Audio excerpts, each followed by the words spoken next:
আসানসোল শিল্পাঞ্চলে রমরমিয়ে চলছে বালির অবৈধ ব্যবসা। হ্যাঁ, এমনটাই বারবার অভিযোগ উঠেছে। রাজনৈতিক দল বলুন, সাধারণ মানুষ বলুন, জনপ্রতিনিধি বলুন, এইভাবেই তারা অভিযোগ করে আসছেন। জামুড়িয়া, রানিগঞ্জ, বারাকার, কুলটি, আসানসোল, বার্নপুর বিভিন্ন জায়গা থেকে অবৈধ বালি তোলা হচ্ছে, এমনটাই বারবার অভিযোগ আসছিল। আসানসোল শিল্পাঞ্চলে মূলত দুটি নদী রয়েছে, অজয় নদী এবং দামোদর নদী। দামোদর নদী বেশ করে আসানসোল, কুলটি, বারাকার এবং রানিগঞ্জ এলাকাতে হয়ে এই যাওয়া আসা করে। আর এখান থেকেই অবৈধভাবে বালি ওঠা হচ্ছে, এমনটাই চাঞ্চল্যকর অভিযোগ করেছেন খোদ আসানসোল দক্ষিণের বিধায়ক বিজেপি নেত্রী অগ্নিমিত্রা পাল।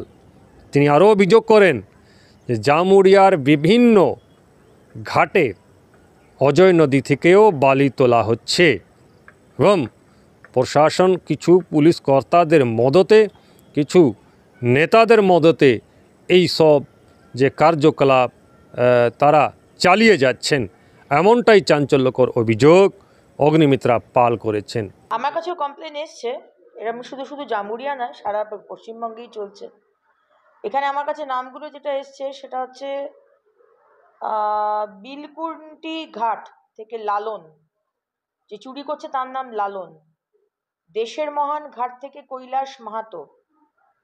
তালডাঙ্গার চিচুরবিল মৌজা থেকে তারকেশ্বর রায়।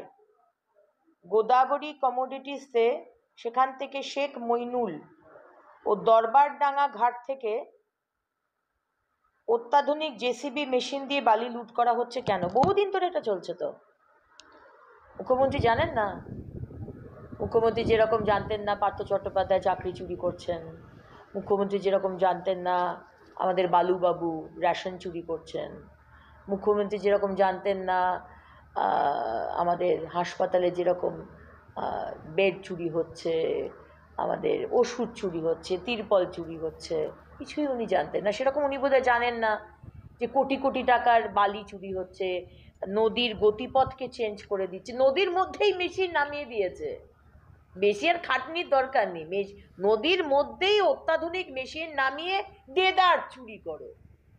রাস্তা আজ লাস্ট 15 বছর রাস্তা, গ্রামের রাস্তা ঠিক হয়নি, সেই রাস্তা ভেঙে চুরে একাকার। হবে না কেন? সে বড় বড় ডাম্পার ট্রাক তারা সব বালি নিয়ে নিয়ে চুরি করছে, সকাল নেই রাত নেই। বিডিও জানেন না, আমাদের সিপি সাহেব জানেন না, আমাদের ডিএম সাহেব জানেন না, আমাদের বিডিও জানেন না, আমাদের তৃণমূলের জেলার সভাপতি এমএলএ নরেন্দ্র উনি জানেন না, হরে রামদা আপনি জানেন না, বিধান উপাধ্যায় আমাদের কর্পোরেশনের মেয়র আপনি জানেন না। সবাই সব কিছু জানে, সবাই সব কিছু জানে। দেখুন আমাদের এখানে তো ইন্ডাস্ট্রি নেই। ইন্ডাস্ট্রি হলে সেই জিএসটি থেকে, সেই ট্যাক্সের টাকা থেকে সরকার চলে। আমাদের এখানে ইন্ডাস্ট্রি নেই, সুতরাং আমাদের এখানে সরকার চলছে পরিবেশকে নষ্ট করে।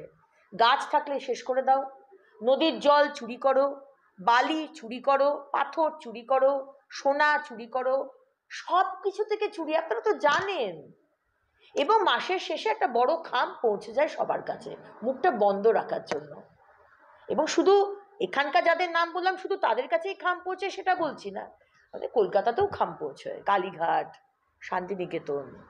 মুখটাকে চুপ রাখার জন্য সরকারটাকে তো চালাতে হবে। এগিয়ে বাংলা, এটাই হচ্ছে এগিয়ে বাংলা। দেখুন, বললাম তো অনভিজ্ঞ হলে যা হয়।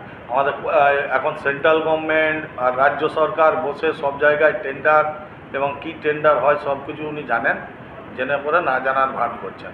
আমাদের কাছ থেকে যখন ইয়েটা নিয়ে যাচ্ছে আমাদের জিএসটি, তো বালির, তো সে বালির পয়সা তো ওইখানেও যাচ্ছে, তাহলে ওনারাও সেন্ট্রালও চোর বলা হোক তাহলে।